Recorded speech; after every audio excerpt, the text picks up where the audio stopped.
Hi guys, මම අද ආවේ කිරි වලින් පිරුණු කිරි ලෝකයකට.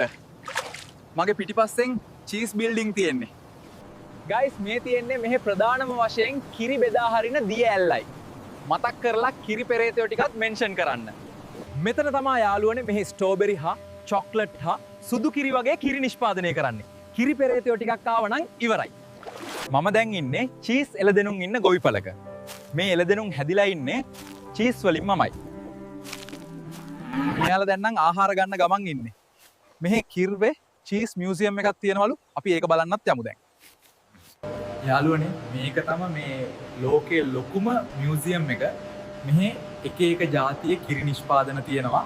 ඔයාලට පේනවා ඇති මෙහි තියෙන හැම දෙයක්ම කිරි චීස් කාර් බටර් වලින් හදපුවා. යාළුවනේ මම ලොකු කරදරයක වැටුණා. පේනවනේ මගේ චීස් කාර් එක පස්සෙන් කවුද එන්නේ කියලා. පස්සේ හම්බෙමු. මේ වගේ වීඩියෝ බලන්න දැම්ම අපිව ෆලෝ කරලා තියාගන්න. එහෙනම් ඊළඟ වීඩියෝ එකෙන් හම්බෙමු.